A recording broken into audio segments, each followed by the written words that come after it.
Ayusin mo naman ang trabaho mo. Huwag mo namang sayangin na may mabait tayong amo.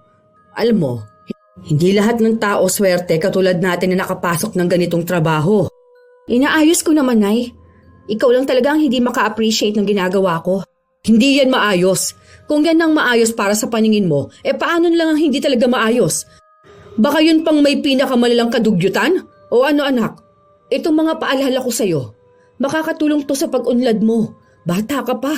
Huwag mong sanayin na kung ano lang tong ginagawa mo, ganun na lang talaga. Oo, sa ngayon maayos lang pero sinasabi ko sa'yo, darating ang araw na pagsisisihan mo kung bakit ganito ang ginawa mo noon. Ikaw ang gagawa ng buhay mo. Kung ano man ang desisyon mo ngayon, kung ano man ang ginagawa mo ngayon, napakalaking epekto niyan sa hinaharap mo. Kaya piliin mong maisaayos ang ngayon para maging maayos din ang hinaharap mo. Walang magandang naidudulot ang pagiging dugyot. Ito ang mga istorya ni Lola Telang.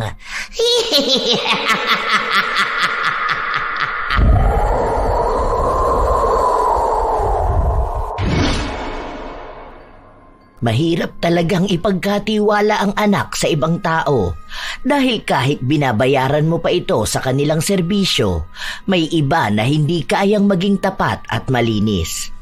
Katulad na lamang ni Dang, isang klase ng yaya na walang respeto sa kalinisan at sanay sa kadugyutan.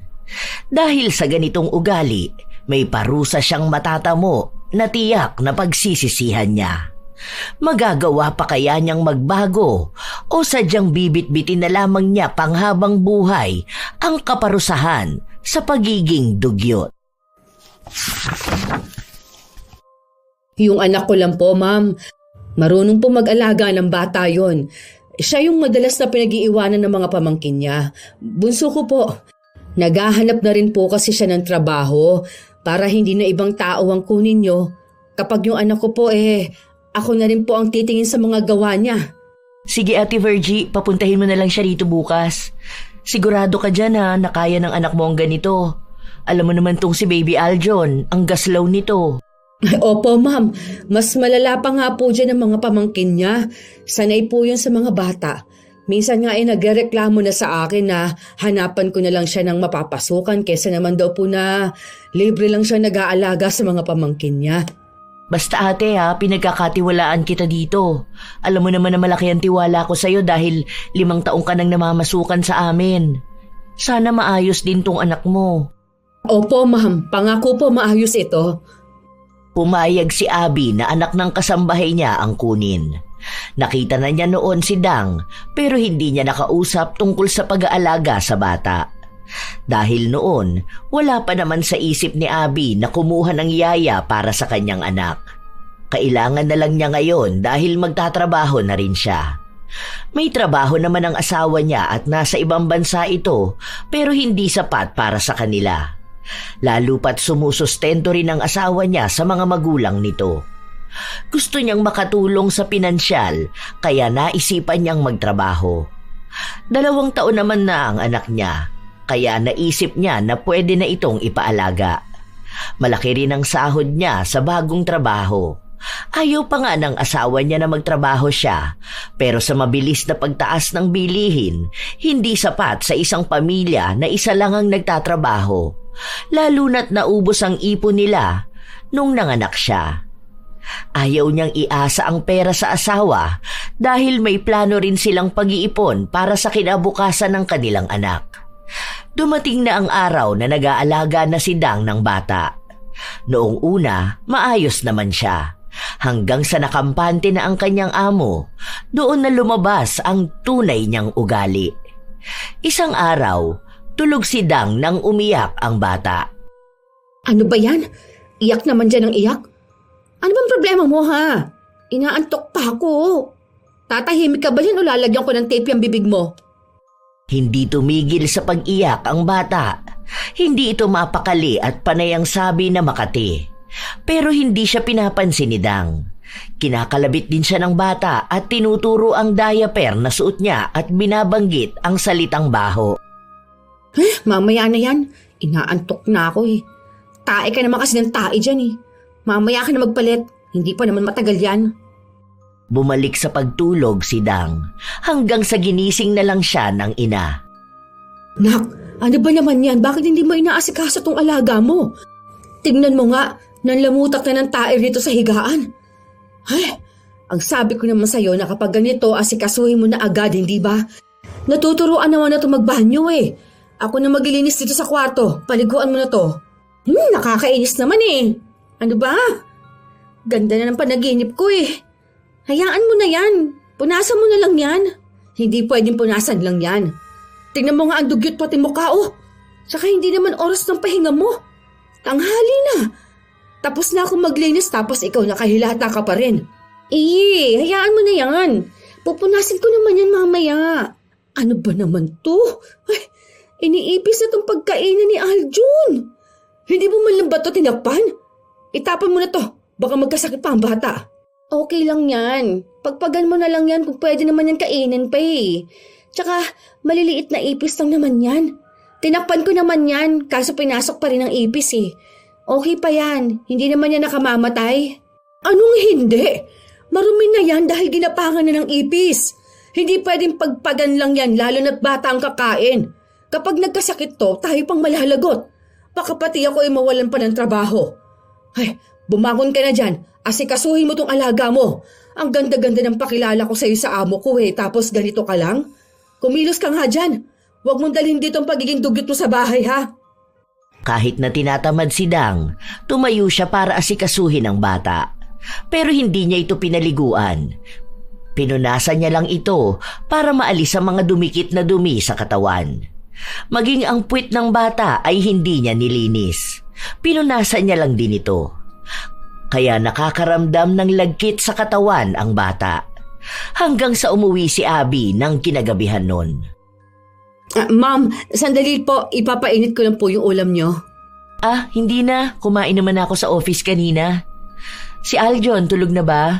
Opo, katutulog lang po ma'am. Pwede palipat sa kwarto ko kamo. Miss ko na ang baby ko. Sobrang busy naman kasi sa trabaho eh. Ay opo ma'am, sandali lang po. Sasabihan ko lang po si Dang. Hindi pa natutulog si Dang nung mga oras na yon dahil panay siya nood sa kanyang cellphone. Nang pumasok si Virgie sa kwarto, nakita niyang kung ano ang suot ni Aljon kaninang umaga, yun pa rin ang suot ng bata. Nangingitim na nga ang damit na yon. Bakas din ang dumi sa mukha ng bata, marumi rin at maitim ang talampakan. Nang amuyin ni Virgie, hindi mawari ang amoy. Ayan, panay ka TikTok. Hindi mo inaasikaso tong alaga mo. Ang baho, ang asim-asim, ang dumi pa. Ang sabi pa naman ni ma'am, dalhin sa kwarto niya si Aljon. Tapos ano, yan ang ipakikita mo? Ang dugyot? Di punasan ko na lang.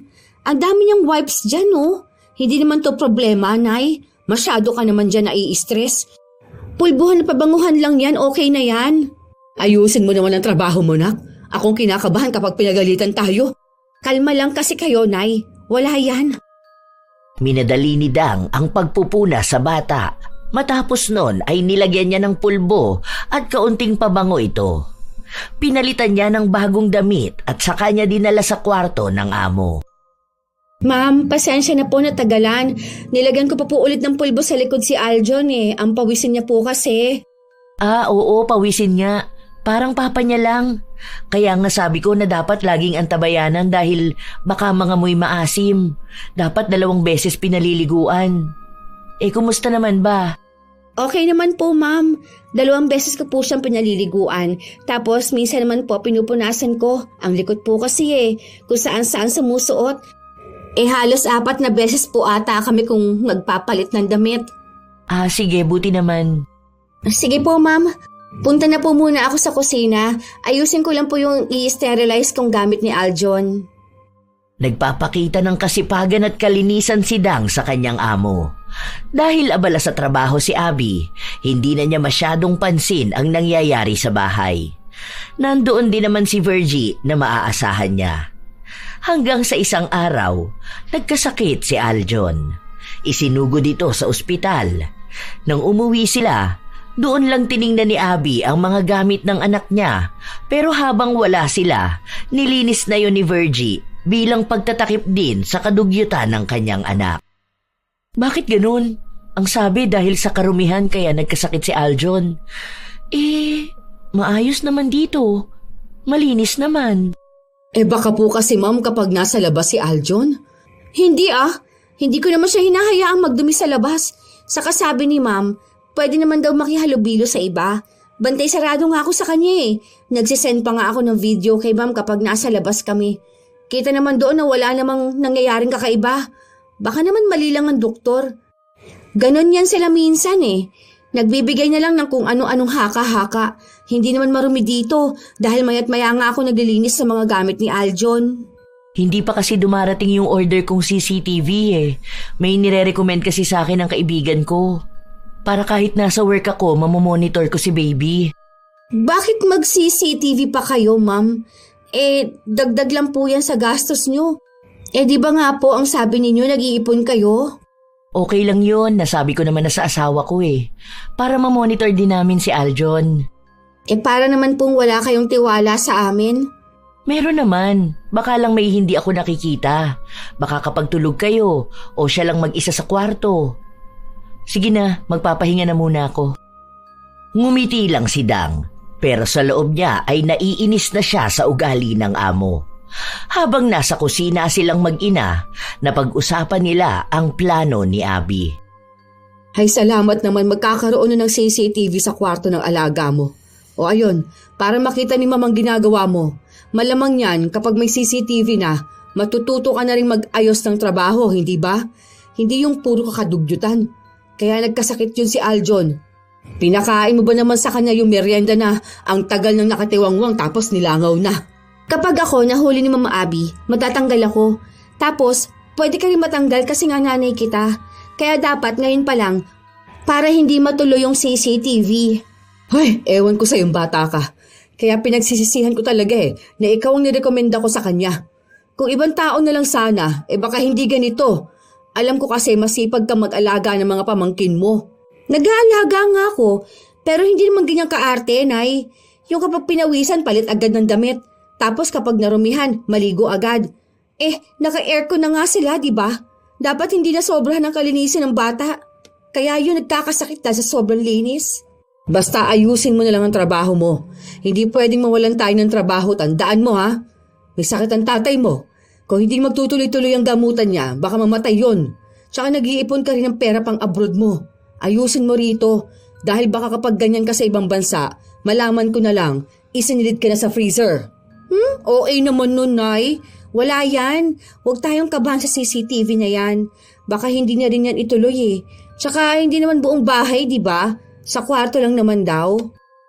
Lumipas ang ilan pang mga araw, natuloy ang pagpapalagay ng CCTV sa kwarto ni Aljon. Dahil doon, bibihira na lamang pumasok sa kwarto ang dalawa. Inilalagay lang ni Dang ang alaga kapag tulog na ito.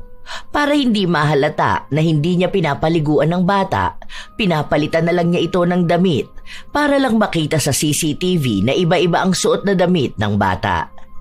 Nagpapakitang gilas din siya sa pag-aalaga at pagtuon sa kalinisan. Kahit na ang totoo, hindi niya talaga inaayos ang pag-aalaga kay Aljon. Isang araw, nasa kusina sila at naghahanda na para kumain. Ano ba naman yan, Nak? Huwag ka naman maglibag ng kilikili mo rito. Kakain na tayo. May pagkain dyan sa harapan mo, oh. Hindi naman ako naglilibag, ah. Kinakamot ko lang naman. Oh, kain ka na. Ay, naku, maghugas ka muna ng kamay mo.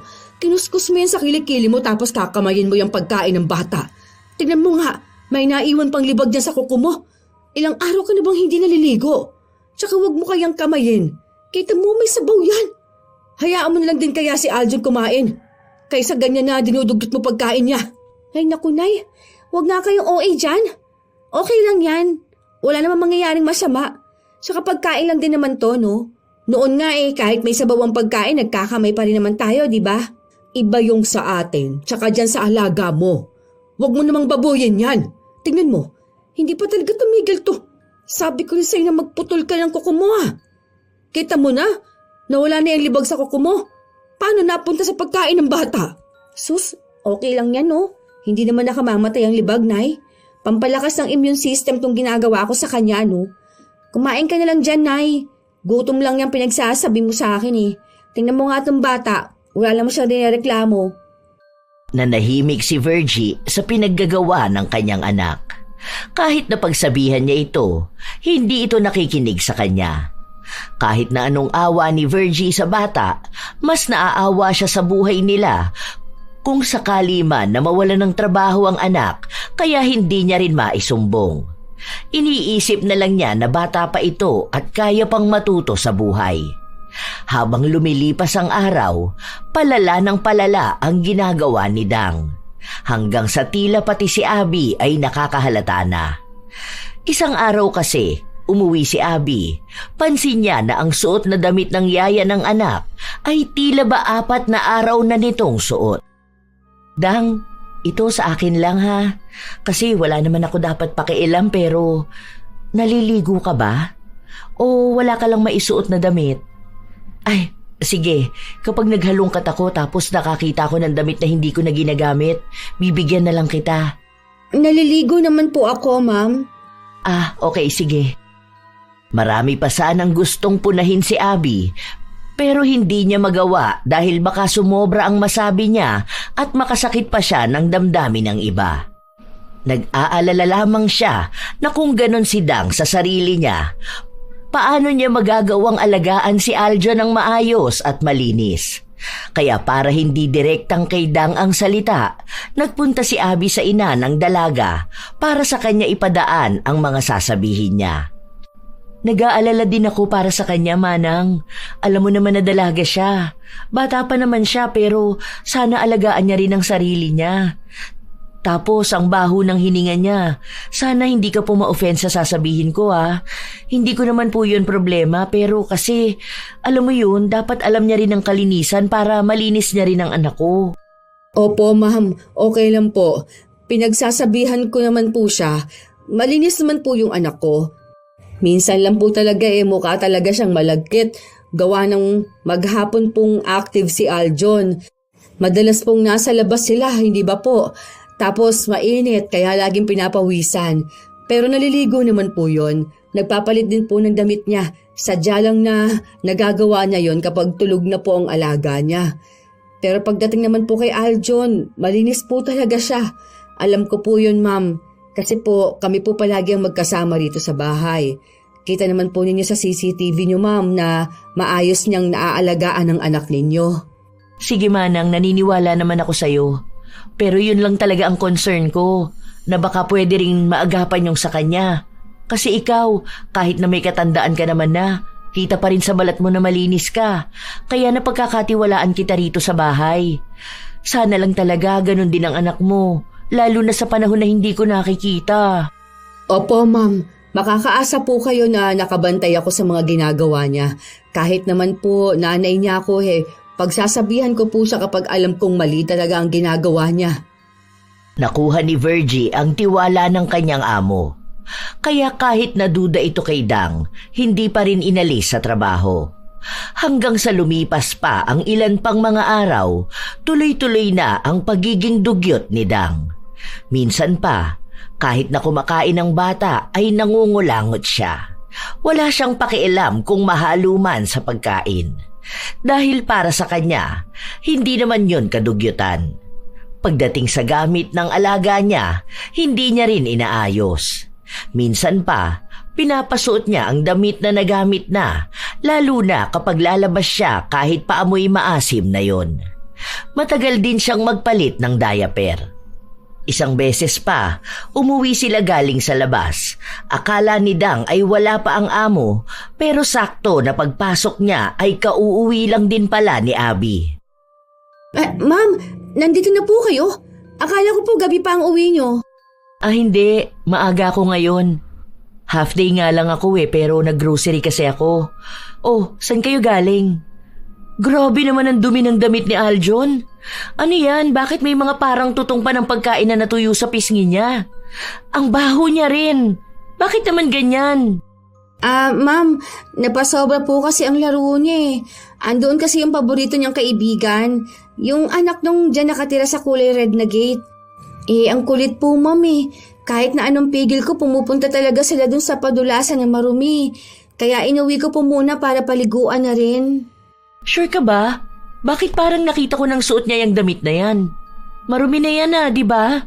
Yan yung suot niya kahapon na hindi pa ata nalabhan. Itong diaper niya, punong-puno naman yata. Tinuruan ko na siya paano iihi para hindi na mag-diaper. Di ba ang sabi ko sa'yo, gano'n na lang din ang gawin mo?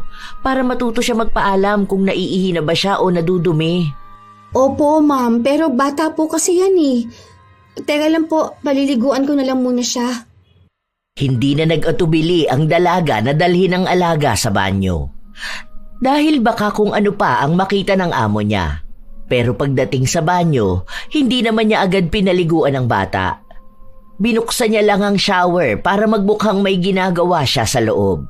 Kahit na ang totoo ay panay lang siya cellphone. Tinanggal niya ang diaper. Sa kanya hinugasan ng bata na kanina pang nanunuyo ang dumi sa balat.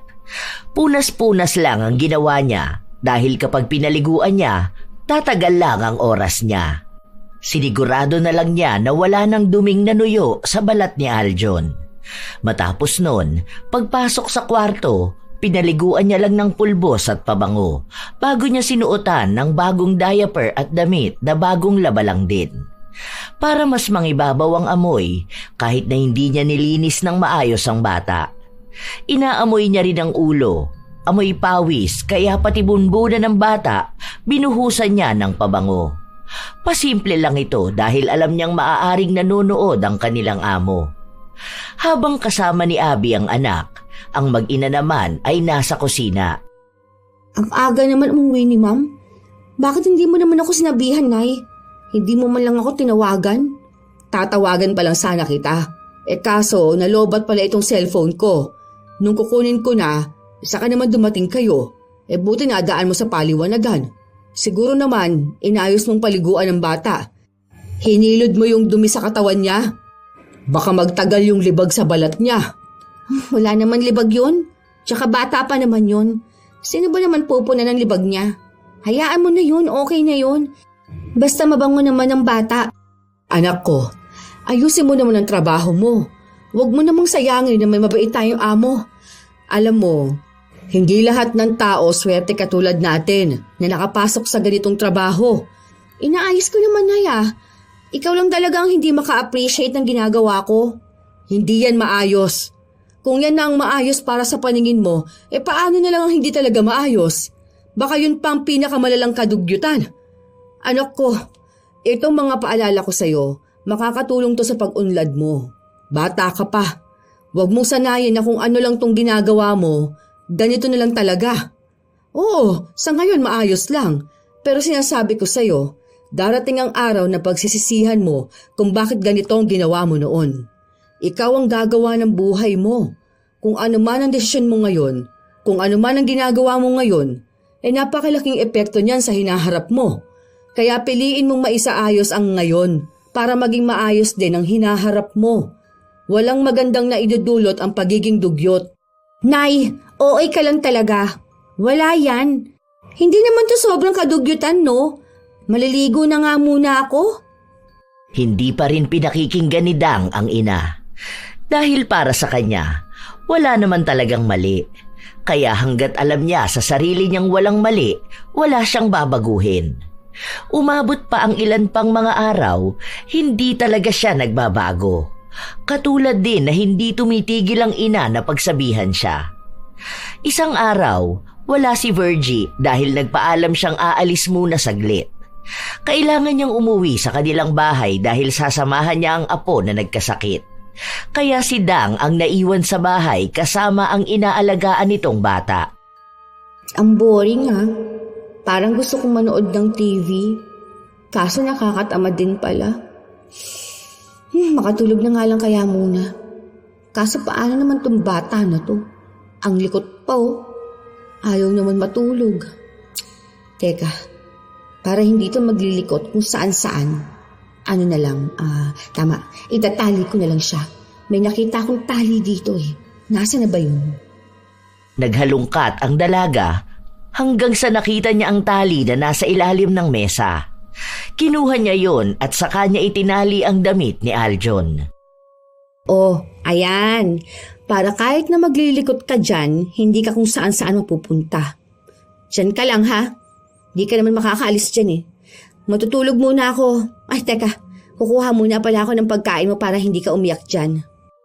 Inilapag lang ni Dang ang pagkain na kinuha niya sa sahig. Marumi ang sahig dahil hindi naman niya nilinisan ang dumi doon kanina.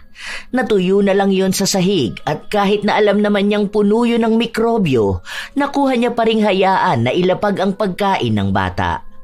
Tila ba nagmukhang aso si Aljon? Mas masahol pa dahil kahit platong paglalagyan ng pagkain, hindi niya pa ibinigay. May inumin naman na nasa baso pero dahil bata yon na malikot, natabig at natapon. Nahalo pa ang tubig sa pagkain na naaapakan din ni Aljon. Maruming marumi kung titingnan pero ipinikit na lang ng dalaga ang kanyang mga mata saka siya natulog. Buo ang loob niyang hindi uuwi ang amo. Habang nasa kasarapan ng tulog si Dang, nagising siya sa isang malakas na sampal. Nagbabalo ko na ba talagang bata ka ha? Ano ba naman itong pinabayaan mong alaga mo? Naglamutak na rito oh. Yung pagkain kinakain niya, nakadikit na sa sahig, ang dumi, ang daming buhangin, tapos may buhok-buhok pa oh. Basa pa siya, at ang masama pa itinali mo talaga? Paano kung pumulupot sa leeg niyang tali ha? Ay Diyos ko po, ano ba namang utak ang meron ka anak? Ang sakit mo naman manampal, Nay. Nakikita mong nagpapahinga ang tao eh. Tsaka wala namang masamang nangyari sa bata na yan ha. Siya naman na may kasalanan kung bakit nadulog yung pagkain niya dyan. Nakakainis naman talaga. Ah, talagang gusto mo pang hintayin na mapahamak ang alaga mo? Ha? Bumangon ka dyan. Paliliguan ko to. Ikaw ang maglinis dyan ng kalat. Ako nga, tigilan mo kung babae ka ha. Huwag mo kung paaandaran dyan sa tinatamad ka. Sinasabi ko sa'yo, isa pa. Ako na mismo magsasabi kay Ma'am Abby na tanggalin ka na sa trabaho mo rito. Tatanggalin? Saan naman ako mag-a-apply niyan? Ayoko nga sa factory. Ang gulo kaya ng trabaho dun, no? Okay naman na kasi yan. Hindi rin naman nagreklamo yung bata, hindi ba? Basta, gawin mo na lang ang inuutos ko sa'yo. Ikaw kayang kasambahay dito, Nay. Ibig lang sabihin nun, ikaw ang dapat na naglilinis ng bahay at hindi ako. Mamaya na, inaantok pa talaga ako. Wala nang nagawa pa si Virgie. Punong-puno na siya sa pinaggagawa ng kanyang anak. Kaya umabot na sa punto na handa na siyang sabihin kay Abby ang nangyayari. Gusto niyang humanap na lang ito ng ibang yaya para sa anak nito. Humahanap lang siya ng pagkakataon para umamin. Habang hinihintay niyang lumabas ng kwarto si Abby, dumating naman ang anak niya. Nay, tingnan mo. Ang mahal ng gamutan ni Jennifer. Kung isang buwan to, mga nasa 4K ang kailangan. Saan naman kukuha si kuya ng pera para dito? 4K nga lang sinasahod dun sa pinapasukan niya eh. Tapos hindi rin naman siya pwede magdagdag ng trabaho kasi nga sakitin din siya. Tingnan mo, kung isusumbong mo ko, paano pa ako makakatulong sa pamangkin ko? Kaya ba ng sahod mo na makatulong dito kay kuya? May iniinom ka rin na gamot, tapos pangkain pa sa bahay. Kaya pag-isipan mo maigi kung isusumbong mo ko. Alam ko na gagawin mo yun ngayon. Kahit na hindi mo sabihin sa akin, ramdam ko. Pero sige, bahala ka. Ikaw rin naman ang mamumroblema kapag wala tayong maitulong kay kuya. Oh, ayan na si Ma'am Abby. Lumabas na ng kwarto niya. Palapit na rito. Naku, pasensya na ate. Tumawag kasi ang asawa ko eh. Ano pala yung sasabihin mo sa akin? Okay ka lang ba? May problema ba? Sige po, iwan ko na lang po muna kayo kung may pag-uusapan po kayo, ma'am. Punta lang po ako sa kusina, ma'am. Tungkol saan ba yung sasabihin mo sa akin, ate? Wala po pala, ma'am. Wala po, okay na po pala. Pasensya na po sa abala, okay na po. Tungkol nga saan? Kanina parang mukhang seryoso yung gusto mong sabihin sa akin. Tapos ngayon naman wala lang yun. Parang feeling ko hindi lang yun wala lang. Ay, hindi po. Bala ko po kasi sanang bumali. Kaso naisip ko po na katatapos lang ng sahod namin eh. Nakakahiya naman po yun. Kailangan po kasi ng apo ko ng pambili ng gamot. Alam niyo naman po yung nangyari sa kanya, hindi ba? Yung sa may sakit niya po, naisip ko lang na para makabili po sana ng iinumin niyang gamot. Pasensya na po. Yun lang naman pala eh. Bakit nahihiya ka pa? Pwede ka naman mag-CA kung kailangan mo talaga. Pero ngayong araw mo na ba kailangan? Wala kasi akong cash eh. Magkano ba sana? Nakakahiya po ma'am, pero 2K po sana. Kung okay lang naman po. Wait lang ha. Titingnan ko kung may pera ako sa bag. Pero kung wala, bukas ko na lang ibibigay sa'yo ha. O kaya i-Gcash ko na lang kung sakali man. Nakatingin lang si Virgie sa kanyang amo habang naglalakad dito pabalik sa kanyang kwarto. Ilang sandali pa, lumapit ulit sa kanya ang anak na mukhang kanina pa rin nakikinig sa usapan nila. Sa totoo lang, naguguluhan pa rin ang ginang sa magiging desisyon niya. Pero bakas na sa mukha ni Dang na mas nagwagi ang salitang sinabi niya kaysa sa konsensya at awa ng ina. Oh, bakit naman hindi ka nagsabi, Nay? Akala ko ba naiinis ka na sa akin? Hinihintay ko pa naman na isumbong mong pinaggagawa ko. Tapos iba pala yung sasabihin nyo. Nag-CA ka pa dyan bigla. Pwede bang tumahimik ka na? Hindi naman nakakatulong yung pinagsasabi mo sa akin. Hindi mo rin kasi kaya, di ba? Alam mo, Nay, yung awa-awa na nararamdaman mo dyan sa alaga ko, wala yan kumpara sa awa na dapat mo maramdaman sa apo mo. Kaya wag mo isipin ng ibang tao. Ang dapat palagi mong iniisip, pamilya natin. Mas kawawa tayo kaysa sa kanila, no? Tsaka inaalagaan ko naman yung bata Sa ibang paraan nga lang, sa paraan kung saan ako mas sanay. Wala naman akong mali dun eh. Sadyang iba lang sa iniisip mo. Sure din naman ako na may ibang yaya rin na ganun ang gawain. Kahit napalitan ako, malamang yung papalit sa akin, tatama rin din sa panay pagbabantay ng bata. Mas okay na to kasi magkasama tayo. Nagtutulungan tayo para sa pamilya natin. Hindi nagawa ni Virgie na ilaglag ang kanyang anak. Kahit na sa mga sumunod na araw, patuloy pa rin sa kadugyutan si Dang. Kung ano-anong ginagawa niya sa bata na hindi nakikita sa CCTV.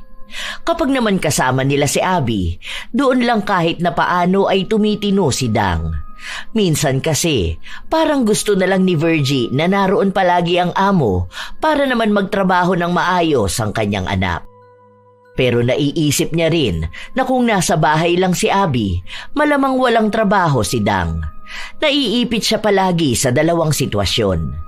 Awa niya sa amo at awa niya sa pamilya. Isang araw, naabutan niya ang anak na pinapakain ng alaga nito. May gamit naman itong kutsara, pero nung bumahing si Dang, hindi niya tinakpan ang bibig niya. Sana naman matuto ka magtakip ng bibig mo. Tingnan mo, yung mga kaning lumabas dyan sa'yo, napunta sa pagkain ng bata. Kita ko pa na suminga ka para ilabas yung butil ng kanin dyan sa ilong mo. Tapos kada bahing may tumatalsik yung laway mo sa mukha ng bata. Ano ba naman yan, ha? Parang hindi kita tinuruan ng bata ka na kapag ganyan itatakpan mong bibig mo para hindi tatalsik sa ibang tao. Kanin lang yan, Nay. Hindi naman yan nakamamatay, ano? Ang nakamamatay dyan, yung germs. Para namang sinabi nyo, Nay, na may virus ako. Ni hindi nga ako nagkaroon ng COVID noon. Kaya hindi siya mahahawa ng kahit na ano sa akin. Healthy rin ako. May sakit ka, hindi ba? Malamang, ang ano niyan, yung pwede mong mahawaan ng alaga mo. Kaya nga sabi ko sa'yo, mag-face mask ka. Tinuturuan ka na nga, hindi ka pa rin nakikinig sa akin. Kapag may sakit ka, kapag uubo ka o babahing, takpan mong bibig mo para hindi rin tumalsik yung laway mo sa ibang tao. Nakakahiyayan kung sakali mang magkaroon ka ng nobyo o asawa tapos ganyan ka kumilos. Kapag sa ibang bansa ka talaga niyan ako, gawin mo yan? Aba, ewan ko na lang kung anong mangyayari sa'yo niyan. Wala naman kasi akong nakakahawang sakit, Nay. Ang OA nyo, parang lagi mong sinasabi na may malubha akong karamdaman. Sus, bahing at ubo lang naman to. Normal naman sa tao na magkaroon ng ganito, ano? Kahit naman sino pwede magkasakit. Hindi naman dahil lang sa nahawa sila sa akin. Tsaka sa panahon na to, uso ang ubot sipon. O sige, kung wala ka mang sakit o nabigla ka lang sa pagbahing, mas maganda pa rin na magtakip ka ng bibig mo para hindi mo matalsikan ng iba. Kung ang mga bata nga natuturuan kung paano ang tamang pagkilos kapag uubo o babahing. Tapos ikaw na may isip, na hindi mo pa rin inaayos? Akala ko pa naman naturuan kita ng maayos noon. Iba naman na ang naging ugali mo. Hindi ka naman ganyang kadugyot noon ha. Oh, baka sadyang hindi ko lang nakita dahil lagi akong wala sa bahay dahil sa trabaho ko. Ang tagal ko nang nag-alaga ng mga pamangkin ko, Nay. Wala naman nagkasakit sa kanila, di ba? Tingnan mo nga. Kasi nga, sanay yung katawan nila.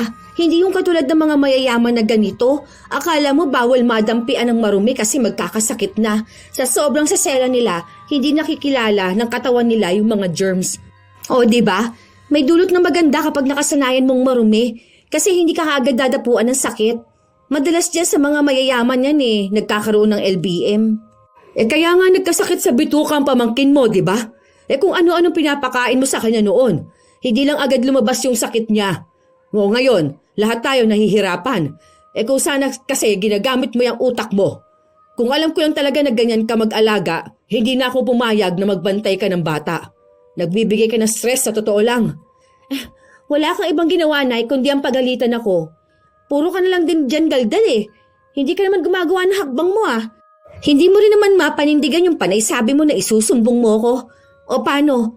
Alam mo kailangan din kasi natin ng pera na sinasahod ko. Hindi naman ako madamot pagdating sa pamilya natin. Hindi na nakaimik pa si Virgie dahil totoo naman ang sinasabi ng kanyang anak. Kahit na naaawa na siya sa bata, hindi niya magawang umamin sa amo dahil kailangan nila ng pera.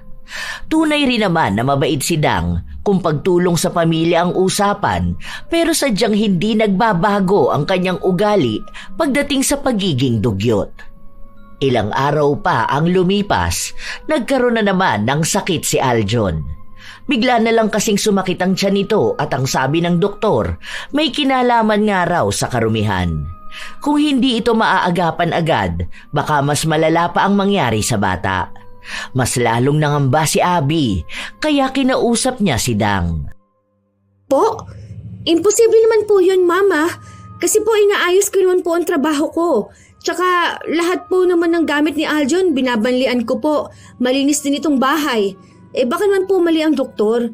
Kahit itanong nyo kay nanay, maayos naman tong ginagawa ko rito sa bahay. Hindi rin ako basta nagpapakain kay Aljon. Sabay nga po kaming naguhugas ng kamay Tinuturuan ko rin po kasi siya na maging malinis na bata. Nagtataka lang talaga ako. Hindi naman pwede magkamali dahil family doctor namin yun.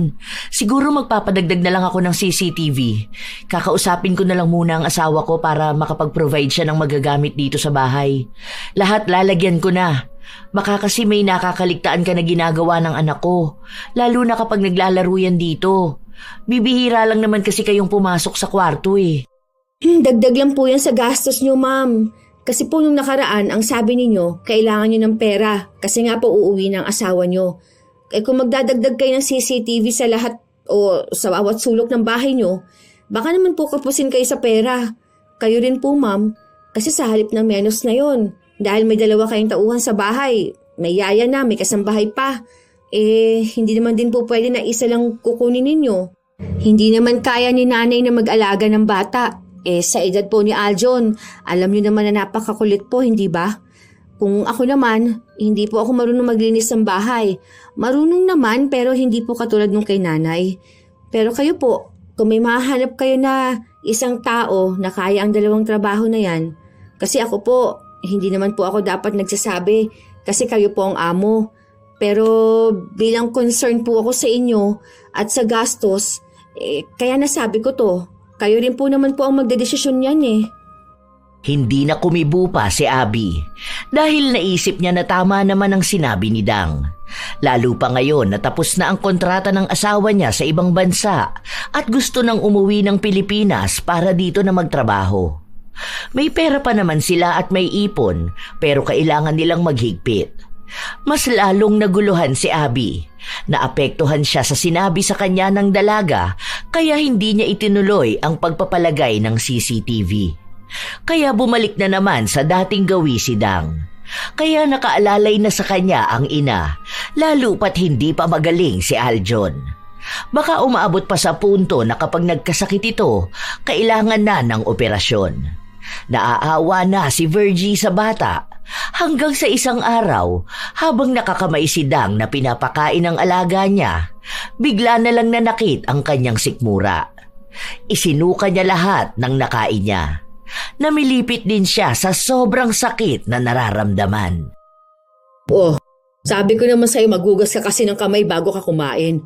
O ano ngayon, baka ikaw na ang nagkakasakit dyan dahil sa pinaggagawa mong kadugyutan. Magugas ka muna ng kamay mo, magsabon ka, tapos magpunas para kapag balik mo sa pagkain maging maayos ka. Grabe, nagtataasan ang balahibo ko. Ang sakit ng sikmura ko. Ano ba to? Utang na loob, tama na tong ganitong sakit. Dahil yan sa germs. Ang dumi kasi ng kamay mo. May itim-itim pa dyan sa gilid-gilid. Parang libag na yan Hindi yan. Malinis yan Nagugas naman po ako ng kamay kanina nung hinugasan ko ng puwet si Aljon. Pero nagsabon ka ba naman? Naglagay ka ba ng alkohol? Hindi. Pero kahit pa paano nadampian naman ng tubig ang kamay ko. Malilinisan na rin yun. Tsaka wala naman ding ibang amoy Ibig lang sabihin nun malinis na to. Kita mo na. Kanina pa yung umaga, tapos kung ano-anong pinaghahawakan mo kanina. Nangalkal ka pa ng basurahan kanina. O tapos ngayon, nakakamay kang kumakain at sinusubuan ng alaga mo. O eto, magugas ka na maayos. Tapos wag mong kamay ng pagkain ng bata. Ang daming kutsara dyan Noong una, ayaw pang makinig ni Dang sa ina. Babalik pa sana siya para kumain ulit at pakainin ang bata, pero bumabalik siya sa pagsuka. Hanggang sa nanghihina na talaga siya. Doon lang siya naghugas ng kamay. Ilang minuto lang noon, kahit na paano, naging maayos ang kanyang pakiramdam.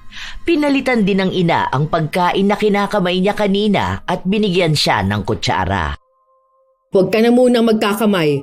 Baka dyan kaya sumasakit ang tiyan mo. Sige na, kukuhanan na lang kita ng mainit na tubig para inumin mo. Pinalitan ko na rin pati pagkain ni Aljon. Huwag mong kakamayin yon ha. Ang dumi pa rin ang kuko mo. Mamaya nga magputol ka na talaga. Nakakadiri yung tignan. Kaya yung dumi niyan nakakain mo na rin. Tapos nadamay mo pa yung bata. Dati pa naman po ako nagkakamay, di ba? Wala namang nangyayaring ganito sa akin Bakit ngayon? Siyempre, baka ngayon pa lang talaga lumabas yung sakit mong ganyan. Ganun naman yung ibang sakit, hindi agad nararamdaman. Minsan, dala na rin talaga yan ng kadugyutan. Kaya nga sinasabi ko sa'yo na may malaking epekto yung ganyan sa isang tao. Kaya nga tinuturo kahit bata kung paano maging malinis, hindi ba? Nag-imbento na naman kayo dyan, Nay. Parang maisingit mo lang talaga kung ano yung maisip mong sabihin. Basta may kinalaman sa pagiging dugyot. Naku, totoo talagang sinasabi ko sa'yo. Hindi lang sakit ang pwede mong makuha kapag ganyan kakadugyot. Pati kahirapan ng buhay, parang libag mo na manunuot talaga sa pagkatao mo. Hindi na makakibo pa ang dalaga. Hindi niya kayang ipaliwanag kung ano bang klase ng sakit ng sikmura ang nararamdaman niya nung mga panahon na yon. Dahil nawawala naman, pero bumabalik din ng biglaan. Ilang araw ang lumipas, hindi nawala ang sakit na nararamdaman niya. Hindi naman ito lumalala na halos hindi na siya makakilos, pero tila ba umaatake ito kapag hindi siya nagiging malinis sa katawan o sa pag-aalaga niya sa bata. Isang hapon, nasa sala sila ng kanyang alaga matapos na dumumi si Aljon. Wala itong suot na diaper. Hindi niya pa muna sana aasikasuhin, pero nakita siya ng ina. Oo, nanay, ito na nga Teka lang naman kasi, lagi nagmamadali Akala mo naman talaga. Oh, ayan ka na naman. Tutok ka na naman dyan sa kaka-TikTok mo. Wala naman yung magandang naitutulong sa'yo. Buti sana kung pinapanood mo dyan kung paanong maging malinis na yaya at anong masasamang dulot ng kadugyutan. Ayusin mo yung paglilinis sa bata, ha? Kita mo, naglamutak na naman dyan. Ang tigas kasi ng ulo mo. Sinabi ko nang lagyan mo ng diaper dahil nagtatai nga yan. Maglilinis din ako rito. Lagyan mo ng diaper ha, pagtapos baka mamaya sumakit na naman ang tiyan yan. Tapos ang sabi ko sa'yo, tignan mo maigi. Yung mga hinahawakan niya, kung ano-ano sinusubo niyan. Kaya sumasakit ang tiyan ng bata eh. Masyado kang pabaya. Oo nga po. Ito na nga po, oh. Last na muna to. Patapos na. Puro ka na lang last. Yan din yung sinabi mo kanina. Hindi mo asikasuhin ang pagbabantay mo sa alaga mo. Mas binabantayan mo pa yung palabas na pinanonood mo. Uy, talaga ang kulit niyo, oh. Akin na nga yung cellphone mo. Ayaw pang bitawan ng dalaga ang kanyang cellphone, kaya inagaw na lang ito ng ina. Sa inis niya, nagpunta sila ng banyo pero nagmamadali siya, kaya hindi na niya pinaliguan ang bata. Kumuha na lang siya ng maruming damit sa kanya ipinuna sa katawan ni Aljon. Hindi man lang niya binasa para matanggal ang mga nanuyong dumi. Hindi na rin naman siya nag-abala na tanggalin yun dahil gusto na niyang matapos ang paglilinis sa alaga. Halata na rin kasing inaantok ito. Kapag natulog na si Aljon, pwede na ulit siyang maghilata at manood hanggang sa magising ulit ito. Wala pa naman din si Abby, kaya walang titingin kung malinis ba ang bata. Okay na yan. Hindi ka naman masyadong nangangamoy eh. Lagyan na lang kita ng pabango at pulbos kapag dating ng mami mo mamaya, ha? Ano ba yan? Ito na naman to. Buisit naman talaga. Agad na sumuka ang dalaga. Napahawak pa siya sa kanyang sikmura. Para bang hinahalukay ito at lahat ng pagkain na nakain niya, kailangan niyang ilabas lahat. Nang matapos siyang sumuka, hinang-hina siya. Napaupo pa siya sa sahig ng banyo. Ang alaga naman niya, tahimik lang na nakatayo at naghihintay ng susunod na gagawin sa kanya. Ilang sandali pa, sumilip ang kanyang ina sa banyo. Hindi mo talaga pinaliguan ng bata, no? Paliguan mo na yan. Tapos kuskusin mo yung paa niya. Ang daming naiwang dumi. Baka maging libagin yan kapag ganyan lang ang ginawa mo eh. Hindi yan pwedeng punas-punas lang. Pwede na yan. Hindi naman yan mahahalata. Tsaka nangihina ako. Gawin mo yung trabaho mo. Paliguan mo yung bata. Nandyan naman na yung mga gamit niyan. Bilisan mo na. Inaantok na yan, oh. Huwag mong sanayin na hindi pinaliliguan ng bata. Hindi malilinisan ang katawan niyan kung panay ka lang punas. Babantayan kita hanggang sa matapos ka dyan, ha? Bilisan mo dyan. Ayusin mong pagkuskus sa balat niya. Ayan, oh. Kita mo yan? Parang kapag nagtagal talaga yan, magiging libag na yan na hindi madaling matanggal eh. Mahihiya pa yung bata kapag laki niyan. Pabanguhan na lang yan. Kuskusin ko na lang yan ng wipes mamaya. Ay ba, hindi! Magtrabaho ka dyan! Ayusin mo yan! Wala nang iba pang nagawa si Dang kundi sundin ang kanyang ina. Kahit na paduwal-duwal siyang kumikilos at pinaliliguan ng alaga. Panay ang utos sa kanya ng ina kung paano paliguan si Aljon. Ang ginawa niya lang kasi, binasalang ang katawan ng bata, sa kanya kinuskus ng sabon ang katawan, tapos binanlawan. Pinaulit sa kanya ng ina ang pagpapaligo sa bata. Itinuro kung paano mas lalong malilinisan ang katawan nito at paano matatanggal ang mga nanuot na dumi. Patagal ang minutong ginugol ni Dang hanggang sa natapos sila. Pati sa pagbibihis sa bata, tinuruan din siya ng ina. Ito ang nagmando sa kanya para magawa ng maayos ang trabaho. Nang makatulog na ang bata, bumalik si Dang sa sala. Humiga sa sofa habang hinihilot ang kanyang sikmura. Napapapikit pa siya para pigilan ang pagduwal. Ano na yung nangyayari sa'yo? Grabe, para naman akong sinusumpa nito eh. Sobrang hirap naman talaga. Hanggang ngayon parang bumabaliktad pa rin talaga ang sikmura ko, Nay. Ayoko namang sumuka dahil baka lamang loob na ang lumabas sa akin. Magpahinga ka na lang muna riyan. Pagtapos mo niyan, maligo ka para naman umayos yung pakiramdam mo. Tsaka para makapaglibag ka na rin. Ilang araw ka na kayang hindi naliligo, ano? Pawis na pawis ka pa tapos ang asim na ng amoy mo. Grabe ka naman, Nay. Itong sikmura ko kayang usapan natin. Grabe kaya ito, no? Hindi to birong sakit. Wala rin eh. Isinuka ko rin lahat ng kinain ko kanina. Nakakainis naman tong ganito. Magpa-doktor na kaya ako, Nay. Baka may sakit na ako eh. Para sana alam natin kung paano ito aagapan, di ba? Ayoko talaga ng ganitong pakiramdam. Kung alam mo lang talaga, Nay, kung gaano to kahirap sa akin. Ay, hindi na. Huwag ka na magpa-doktor. Wala rin namang magiging lunas sa'yo yan. Ang makikita nila sa'yo yung kadugyutan mong sobra-sobra. Nakakahiya lang sa doktor kapag naalaman nila kung gaano ka ba kadugyot na babae. Pagalingin mo na lang ang sarili mo. Basta ang gawin mo, maging malinis ka sa katawan mo. Grabe naman kayo sa anak nyo, Nay. Paano kung malubha na to? Oo, malubha talaga yung kadugyutan mo. Sobra. Kung ako sa'yo magtino ka para doon ka gumaling.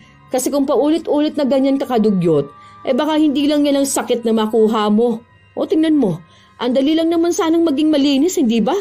Paliguan mo ang bata, ilang minuto lang yun. Magugas ka ng kamay kapag pakakainin mo siya. Hindi lang para sa kanya yun, kundi para rin sa kalusugan mo. Ang maganda pa nun, magtatagal ka rito sa trabaho. Kung sakali man na lumaki ang alaga mo, tapos nilipat ka ng ibang bahay, kung saan wala ako, mas maalam ka na sa kalinisan at tunay na pag-aalaga ng bata. Nakakapagod naman kasi yun, Nay. Nakakasawa kaya kapag paulit-ulit ang ginagawa. Aba, natural trabaho mo yan. Kaya ka nga binabayaran para gawin mo yan eh. Ako, bilang kasambahay, kasama rin sa obligasyon ko ang panatilihin ng kalinisan sa bahay, ang kalinisan sa pagkain. Kahit na nakakapagod, kailangan kong gawin dahil ito ang trabaho ko. Kung tamad ako, kung dugyot ako, hindi ko dapat kinukuha itong ganitong klase ng trabaho. Yon ang gusto ko na maintindihan mo. Kung anong trabaho na kinuha mo, dapat alam mo rin sa sarili mo kung paano mo yun paninindigan. Hindi pwede yung ganyan ang trabaho mo tapos irereklamo mo. Huwag kang maging yaya kung hindi mo kaya mag-alaga ng bata. Hindi na kumibo pa ang dalaga. Hindi niya alam kung paano sasagot dahil humihilab talaga ang kanyang sikmura. Hindi naman siya makapunta ng ospital dahil ayaw niyang may malaman tungkol sa kanyang nararamdaman. Takot siyang magkasakit, lalo na't mahirap lamang naman sila. Tinutulungan niya rin ang pamangkin niya. Ilang linggo pa ang nakalipas, walang pasok sa trabaho si Abby. Nangangamba pa nga si Dang na baka umatake ang kanyang sakit at maging dahilan pa yon para tanggalin siya sa trabaho. Dahil naroon si Abby, kailangan niyang ipakita na inaalagaan at inaasikaso niya ng maayos ang alaga. Ma'am, pwede ko na po ba makuha si Aljon? Paliliguan ko na po kasi siya eh. Baka mamaya po kasi matulog na yan, hindi pa naliliguan. Nangangati pa naman po siya kapag natutuyuan ng pawis. Ah, oo sige. Saka pala ipasuot mo sa kanya yung kulay blue na damit. Naalala mo ba yung sinabi ko sa'yo na itabi mo sa madaling makita para kapag susuotin niya madali lang mahahagilap? Aalis kasi kami. Yun na lang muna ang ipasuot mo. Sige po, ma'am. Sakto po. Bagong laba din po kasi yun eh. Kinuha ng dalaga ang kanyang alaga. Sa kanya dinala sa banyo. Maayos niya itong pinaliguan. Maging siya nga ay nagtataka kung paano niya natagalan ng oras na yon sa pag-ayos ng pagligo ng bata. Noon naman, basta mabasa ang katawan at malagyan ng sabon, yun na yun. Pero sa mga sandali na yun, hindi niya namamalayan na mukhang nasanay na rin siyang ayusin ang pagpapaligo sa bata. Pero hindi niya yon pinansin dahil ang iniisip niya, maaaring dahil naroon lang si Abby. Nang matapos niyang bihisan ang bata, nagbihis na rin siya dahil isasama siya. Kailangan niya pa rin kasing bantayan ng kanyang alaga. Makulit kasi itong bata at ayaw ni Abby na masyadong magkikilos kapag malikot ang anak. Habang nasa labas sila, may nakasalubong silang isang yaya na kasama ang alaga nito. Kinausap niya si Dang. Sinabi pa na mabuti naman daw at malinis na inilabas si Aljon. Hindi napansin ng yaya na nasa tabi lang nila ang ina ng bata at may tinitingnan na gamit. Ang akala ng dalaga, abala ang kanyang amo at hindi ito narinig. Nang makaalis na ang yaya, doon lang nagsalita si Abby. Narinig ko lahat yun. Ibig sabihin, totoo pala yung sinasabi nila na ang dungis ng anak ko kapag nasa labas? Ma'am, alam niyo naman po ang mga bata kapag nasa park. Malilikot po yung mga yan eh, kaya po nagiging madungis. Nung nakaraan nga po, mga bata na andun sa putika na nagsisipaglaro, yun po kasing yaya na yun. Ano siya eh, parang may something. Something? Opo, something. Yung alam niyo yun, parang nababaliw. Kaya kung ano-anong pinagsasabi niyan, alam naman po yan sa lugar natin. Minsan nakikisama na lang din po kami sa kanya. Pero kapag may sinasabi po siya, mali-mali talaga eh. Sabi niya pa na nagpunta kaming park kahapon, kita niyo naman po na nasa bahay lang kami, di ba? Nasa kwarto kami ni Aljon kasi natulog lang siya halos maghapon. Tapos ako po may LBM. Tsaka nagsasabi ako kapag pupunta kami ng park. Kaya wag niyo po yan silang papansinin. Kapag may nagsusumbong sa inyo, ginugulo lang naman ngayon ang iniisip niyo po.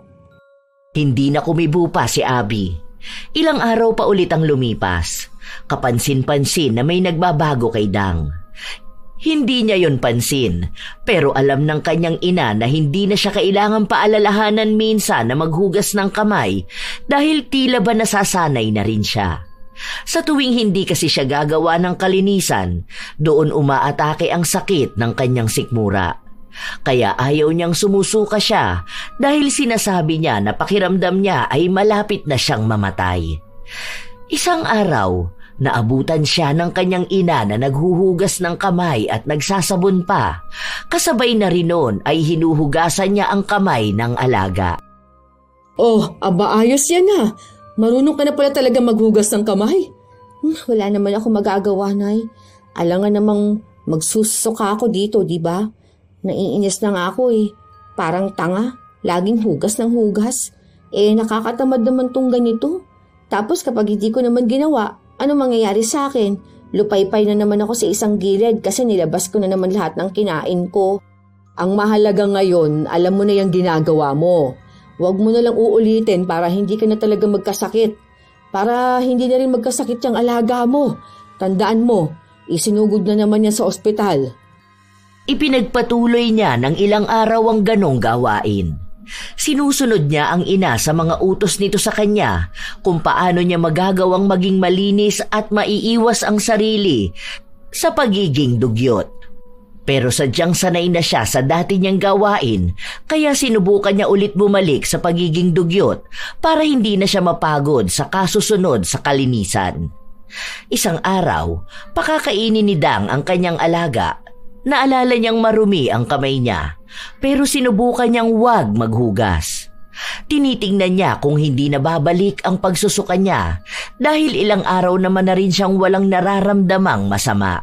Habang nagsasandok siya ng pagkain, hindi siya mapalagay. Para bang kung ano-ano ang tumatakbo sa kanyang utak. Hindi niya namamalayan na nasa lababo na siya at naghuhugas ng kamay. Todo ang pagkuskus niya at pagsasabon. Nagtataka siya kung paano nangyari yun. Basta ang alam niya lang, kailangan niyang maging malinis. Doon na siya nasanay na sa tuwing kikilos siya, iisipin niya ang kalinisan. Hindi na katulad noon.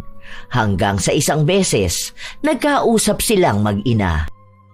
Pwede pala yun. Parang hindi ako mapakali kapag hindi ako naghuhugas ng kamay.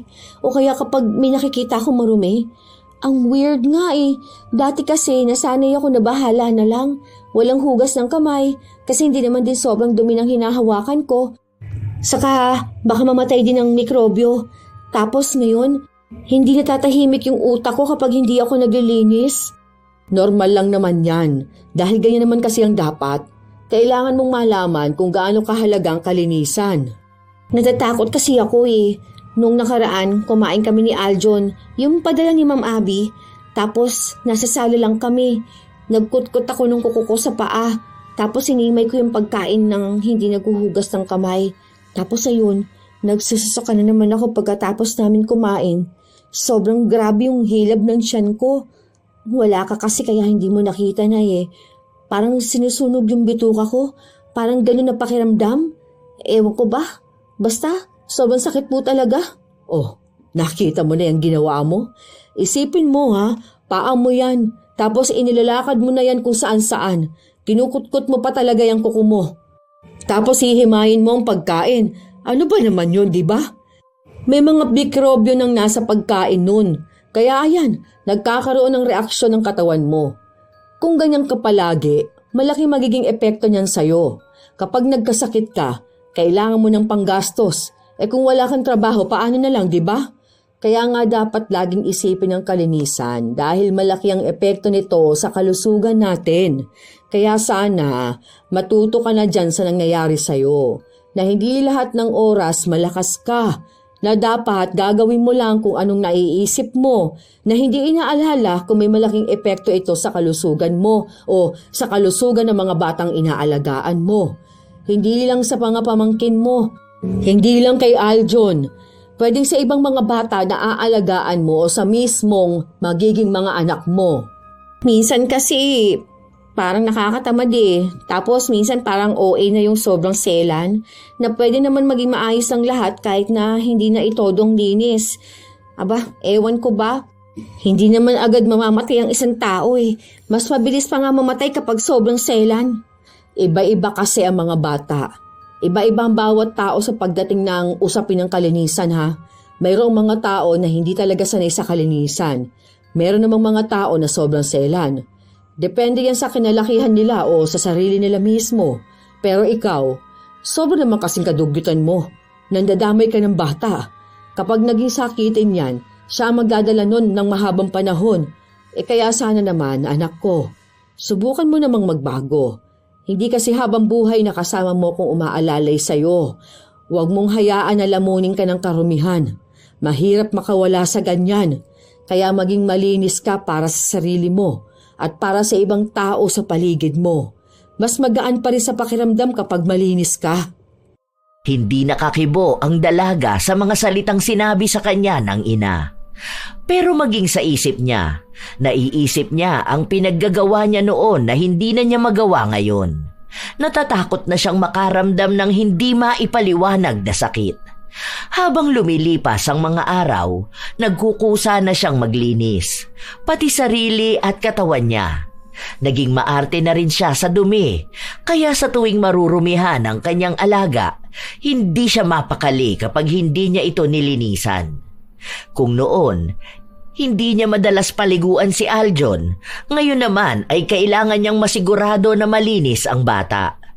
Naggupit na rin siya ng mahahaba niyang kuko para walang duming hahalo sa pagkain ng bata. Iniwasan na rin niya ang pagkakamay at paghawak sa kung saan-saan. Kung may dumi man siya na mahahawakan, sinisigurado niyang naghuhugas agad siya ng kamay. Natutuwa sa kanya ang ina kaya hindi na siya palaging pinagagalitan. Isang araw, habang nasa kusina si Dang at naghuhugas ng prutas na ipapakain sa alaga, dumating ang kanyang ina. Wow, ayos yan ha. Mabuti naman natuto ka na talaga maghugas ng pagkain ano. Kung noon yan, malamang kahit na may buhangin pa yan, ipakakain mo pa rin sa bata. Hindi ka na nagiging pabaya ah. Natutuwa naman ako sa nangyayari sa'yo ngayon. Pati si Aljon natuturuan mo na rin na maging malinis sa sarili kahit na ang bata niya pa. Yan ang gawain ng tunay na yaya na may disiplina sa sarili. Siyempre naman, Nay. Ayoko na rin kaya magsuka, no? Gusto ko na maging malinis para naman walang bakterya na papasok sa katawan ko at bigyan pa ako ng sakit. Sobrang hirap kaya magkasakit sa panahon ngayon. Ang mahal ng gamot. Parang mayayaman lang may karapatan na magkasakit eh. Pero ano kaya itong biglang nangyari sa akin, no? Gagaling pa kaya ako? Kung sakali man. Natatakot kasi ako eh. Paano kung nag-apply na ako ng work tapos biglang may medical, may makita silang kakaiba sa akin. Gusto ko pa naman makapag-abroad talaga. Basta, maging malinis ka lang sa sarili mo. Magiging maayos ka rin yan. Wala ka naman sigurong sakit niyan. Basta tamang pagbabantay lang sa sarili mo at sa mga ginagawa mo. Kung hindi ka babalik sa pagiging dugyot, wala kang magiging problema sa kalusugan mo. Ano palang balita dun sa usapan niyo ni Ma'am Abby? Ang balita ko, uuwi na raw talaga ang asawa niya eh. Tapos magsisimula na sila magnegosyo. Tapos sabi ni Ma'am Abby, hindi na siya magtatrabaho kasi tutulungan na lang muna niya ang asawa niya. Paano na yun, Nay? Aalisin na rin nila ako, no? Kaya dapat talaga makakuha na ako ng passport ko. Yung kaklase ko noon, nasa Singapore siya ngayon. Nag-aalaga rin ng bata. Parang ganun na lang din ang gusto ko. Ang laki ba naman ng sahod nun? Hindi pa naman sinasabi ni Ma'am kung aalisin ka na. Pero sige, pag-ipunan natin yan para makapunta ka doon. Sa susunod na sahod ko, kumuha ka na ng passport mo. ipagtabi mo na kaagad yon para hindi na magastos ang pera. Baka kakausapin pa lang ako tungkol dyan. Pinagpaplanuhan pa lang siguro nila ni Sir. Pero ayos na rin yun. Natuto naman ako dito sa pag-aalaga ng bata eh. Nalaman ko na iba pala ang pag-aalaga kapag pamangkin ang aalagaan at kapag anak ng ibang tao. Basta palagi mong tatandaan yung payo ko sa'yo, ha? Huwag na huwag kang gagawa ng bagay na alam mong makakapagpahamak sa'yo at sa alaga mo. Lalo na kung tungkol sa kalinisan. Nako, mahirap na. Hindi lahat na magiging amo mo katulad ni Ma'am Abby, ha? May iba na sobrang higpit. Kaya isang pagkakamali lang ang magawa mo, panigurado niyan may parusa ka. Tapos sa ibang bansa mo pa gagawin, ay nako. Opo, Nay. Gets ko naman po. Saka ayoko na kayang mamilipit sa sakit tapos isisuka ko lang din naman lahat nung nakain ko. Ubus talaga ang energy ko eh. Hindi lang sa'yo, pati na rin kay Aljon. Isa pa rin po yun, Nay. Naaawa rin ako sa kanya. Kapag nga sumasagi sa utak ko yung mga pinaggagawa ko sa kanya, nakukonsensya talaga ako eh. Kaya humihingi ako ng sorry sa kanya. Kahit na hindi ko alam kung naiintindihan niya ba ako. Nakakahiya talaga yung pinaggagawa ko. Kababae kong tao, dugyot ko. Nagkasakit patuloy si Aljon dahil sa akin. Kaya gusto ko na din talaga magbago, Nay. Baka kasi lumala pa yung maranasan niya. Ang mahalaga niyan, may natutunan ka sa pinagdaanan mo at natuto kang magbago. Sana wag na dumating ang araw na bumalik ka ulit sa pagiging dugyot. Kailangan mo ng respeto sa kalinisan at lalong respeto sa trabaho na mayroon ka. Biyaya ito sa atin, kaya hindi pwedeng mawala lang dahil lang sa kapabayaan at pagtalikod sa kalinisan. Malaki ang naitulong ng naranasan ni Dang sa kanyang pagbabago. Ang hindi niya alam, lumapit ang kanyang ina sa mangkukulam para bigyan siya ng leksyon. Hindi klase ng kulam na sadyang magpapahirap sa kanya ng sobra-sobra, kundi klase ng kulam na magdadala sa kanya sa tamang pag-uugali at mapagtanto niya na tamang mas inuuna ang kalinisan at walang magandang maidudulot kailanman ang pagiging tamad. Isang araw, habang binibihisa ni Dang ang kanyang alaga, tinawag siya ni Abby. Iniisip niya na pagsasabihan siya kung hanggang kailan na lang siya magtatrabaho. Ma'am, kung aalisin niyo na po ako, baka po pwede na kahit hanggang cut-off po para po buo sana yung sasahurin ko. Saka kahit hindi na po muna ako mag-day off, kailangan ko po kasi ng pera pang asikaso ng papeles ko po. Ha? Anong aalisin? Di ba po, hindi na kayo magtatrabaho? Dito na lang kayo sa bahay po para maasikaso ninyo ang negosyo na balak po ninyong gawin. Naikwento niyo po yan sa akin nung nakaraan eh. Kaya naisip ko na kayo na rin po magbabantay sa anak ninyo. Baka hindi na po ninyo ako kailanganin. Hindi kita aalisin. Tinawag lang kita kasi nga sasabihin ko sa iyo na ililipat na ng kwarto si Aljon. Ano ka ba? Kahit naman nasa bahay ako at tutulong sa pag-aasikaso ng business namin, kailangan ko pa rin na mag-aalaga sa anak namin. Hindi ko pa yun kaya sa ganyang edad. Bakit? Gusto mo na rin bang umalis dito sa bahay? Kung gusto mo, tataasan ko na lang ang sahod mo. Hindi kasi ako makakuha ng ibang yaya dahil natatakot ako na baka kung anong gawin sa anak ko. Hindi katulad mo, nasubok ko na. Saka kilala ko na kayo ng nanay mo na masipag at mapagkakatiwalaan talaga. Talaga po, ma'am? Sure po ba kayo dyan? Oo naman, bakit naman hindi? Saka pansin ko na nagiging mas masipag ka ngayon, mas masinop at mas maasikaso sa anak ko. Pero ikaw, kung sakali man na gusto mo talaga sa ibang bansa, hindi naman kita pipigilan kasi nga pangarap mo yan. Pero kung ako ang tatanungin, gusto ko na ikaw ang mag-alaga ng anak namin. Pag-isipan mo maigi ha. Tuwang-tuwa ang dalaga sa narinig niya. Nangangamba kasi siya na bigla na lang siyang mawawala ng trabaho. Nakukonsensya na rin kasi siya sa klase ng pag-aalaga na ginagawa niya noon kay Aljon. Pero ngayon, gusto naman na niyang ayusin ang lahat. Nagsimula naman na siyang maging masipag at malinis, kaya kung may ganitong oportunidad, tiyak na kukunin niya, lalo na't nasa Pilipinas pa rin siya. Makakasama niya ang kanyang pamilya. Kinuha niya ang magandang alok sa kanya ng amo. Patuloy silang dalawa ng ina na namamasukan kay Abby. Mabuti na lamang at mabait din ang asawa nito at hindi naghihigpit sa kanila. Sa paglipas ng panahon, palagi lang nasa tabi ng bata si Dang. Napalapit na rin naman sa kanya si Aljon. Malaking tulong talaga sa buhay nila ang kanyang pagbabago dahil marahil kung nanatili siyang dugyot, baka maubusan siya ng magandang oportunidad at sa huli, siya lang ang mahihirapan. Na kahit papagsisihan niya ang mga nangyari, wala na siyang pagkakataon na baguhin ang kanyang buhay. Simula na rin noong naging maayos siya sa trabaho, hindi na siya nakaramdam ng kahit na anong sakit. Palagi niya ring tinuturuan ang kanyang alaga na maging masinop sa kanyang sarili at huwag gawin ang mga kadugyutan na ginawa ni Dang noon. Tulong niya yon sa bata para hindi tularan ang nagawa niyang mali noon.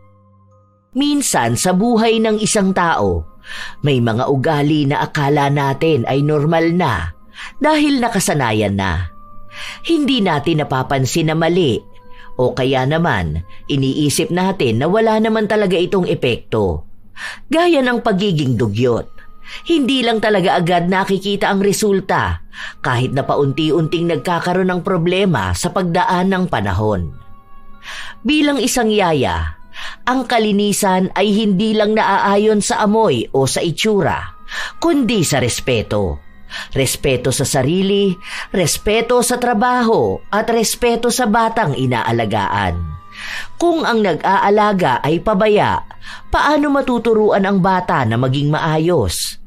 Ang simpleng hindi paghuhugas ng kamay, ang hindi pagligo, ang pagpapabaya sa katawan, nakakabawas yan sa dignidad. May mga tao rin na nagiging komportable sa dumi dahil iniisip na yon ang nakasanayan at kinalakihan. Ngunit sa likod ng mga nakasanayan, may mga bagay na hindi na dapat ipinagpapatuloy. May mga bagay na kailangang baguhin, hindi para sa tingin ng iba, kundi para sa kapakanan ng sarili at ng taong inaalagaan. Ang bawat kilos ng yaya ay may epekto sa bata. Ang bawat pagpapabaya niya sa sarili ay may kalakip na panganib. Hindi lahat ay nakikita ng mata, ngunit mapapansin sa kalusugan at sa ugali ng bata. Dahil ang dumi ay hindi lang nasa katawan, kundi sa ugali at pagtrato sa trabaho. Tandaan na ang pagiging dugyot ay hindi tadhana. Hindi ito katapusan. Kahit sino, kahit gaano pa kalalim ang nakasanayan, ay maaaring magbago. Ang mahalaga ay maunawaan na ang malinis na katawan ay hindi kayabangan, kundi paggalang. Paggalang sa trabaho, paggalang sa batang inaalagaan, paggalang sa sarili. Dahil kung paano mo inaalagaan ang sarili, yun din ang kalidad ng pag-aalaga mo sa iba. At bilang isang yaya, yon ang isa sa mga bagay na dapat ay meron ka. Lagi ring iisipin na ang taong may respeto sa kanyang trabaho, tunay na malaki ang respeto sa sarili. Hindi talaga maiiwasan na may mga taong dugyot, lalo na kung hindi nakikita ng ibang tao. Kayo ba mga apo, minsan na rin ba kayong nakakilala ng taong dugyot sa trabaho? At kung kayo ay may opinyon at komento tungkol sa ating bagong kwento, maaari nyo yang ibahagi upang aming mabasa. Naway may aral kayong natutunan. Shout out sa ilan sa mga masusugid na tagapakinig ng mga istorya ni Lola Tela. Chef M at belated happy birthday kahapon kay John Henry Silayan ng Barangay Kabulusan. Danica Simeni, Fritz Love, Gray, Melanie Braza, MJ Rivera ng The Netherlands, Mary Jane Rico, Erica De Leon, Joy Amador, Ivan D, Lucy Tugna, Pam Kat Ong, Kinet Aligado, Mary Ann Pesino, Hanyul 5698, Rosalyn Asentista, Salamat sa pakikinig ninyo, Maria Vanessa Nimo, Selina Torres, Grace Torib, Janelle Ramos, Love, Mr. and Mrs. K. Vlog, Benilda Ministerio, Letty Joachim, Erlinda Tolenada, Cherry Mukbang ASMR, Rose Ann Romasanta, Cristina Peru, Vanessa Hagensten, Beth Lisa, Riza Rizardo. Shout out din sa inyo, Joseph Apego, Irene Canubas, Regine Opada, Brian Mendoza, Binibining Reggae, Maria Evelyn Santos, Sherlyn Joseco, Charlene Gumansing, Light Gutierrez, Myralyn Vergabera, Isa Bianca Taroza, Sirwen Cordero, Nigel Manozo, Cecil Figueroa Bernabe, Melodena Caballes. Shout out sa mga solid kong apo, Sydney Crosswind, Supladang Pasaway, Lovely Rose Roa, Kimpoy Feliciano, Hazel Fiesta, Marie the Lightworker, Gia Gigi, Francisco Neng, Jeremy Saranillo Francisco, Josefina Fuelias, Roy Lacandalo, Vicky Yabut, AJ Chua, Esteli Reyes, Mel Santarita, Matt Sarol, Irisabela Tuazon, Mike James Tapak, Will Maleses, Raquel Hasegawa, Jenny Suzuki, Lurian Vitalicio, Leonisa Cobo, Maria Lee Nakagawa, Hayashi J. Megan, Lynn Hasegawa, Elise Padilla, Lydia Lopez, Gemstone Claro, Lance MBB,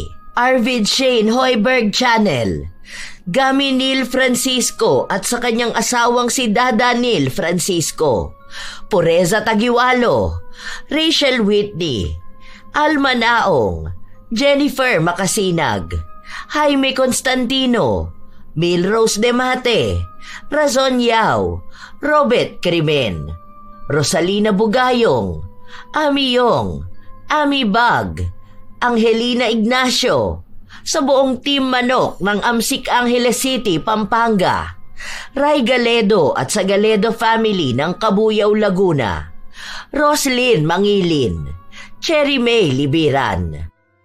Ito ang inyong Lola Telang at maraming salamat sa palagi ninyong pagsubaybay, pag-aabang at pakikinig mga apo.